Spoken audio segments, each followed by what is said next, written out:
আপনারা কি জানেন হালাল রুজি রোজগার করার প্রথম শর্তটা কি? আপনারা তো বলবেন আল্লাহ শরিয়তের হুকুম নবীর আদর্শ মানলেই আর কষ্ট করলেই হালাল রুজি রোজগার। কোনোদিন নয়।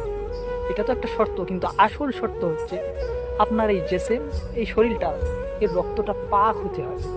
পাক হলে কি হবে? ওই পাক রক্ত থেকে হালাল শক্তি পয়দা হবে।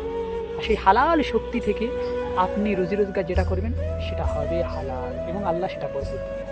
এখন আপনার শরীরের রক্ত পাক আপনি কি করে বুঝবেন? আপনি বলছেন আমি কামাই করছি, আমি রোজি রোজগার করে খাচ্ছি, কথাটা তো ঠিক, কিন্তু আপনি কি কোনোদিন খেয়াল করে দেখেছেন আপনার অনেক বন্ধু বান্ধব আছে যারা আল্লাহ শরিয়তের হুকুম মানে না, নবীর আদর্শকে ফলো করে না, তারা রুজি রোজগার করে এবং তোমাকে দাওয়াত দেয় যে বন্ধু আমার বাড়িতে এসো খাওয়া দাওয়া করো, তুমি তো খাওয়া দাওয়া করে আসলে, কিন্তু তুমি কি এটা বুঝলে ওই যে খাওয়া দাওয়ার মাধ্যমে তোমার শরীরের মধ্যে যে নাপাক রক্ত তৈরি হলো, আর সেই নাপাক রক্ত থেকে তুমি কি করছো? তুমি সেই নাপাক রক্ত থেকে রুজি রোজগার করছো সেই শক্তি অর্জন দ্বারা। একটু ভেবে দেখো তোমার পয়সা হালাল কিনা হারাম। তুমি যদি আখেরাতের মানুষ হতে চাও, তোমার নিজের ঘরে যদি ফিরতে চাও, তাহলে নিজের দিকে খেয়াল রাখো, লাভ হবে, তোমারই লাভ হবে।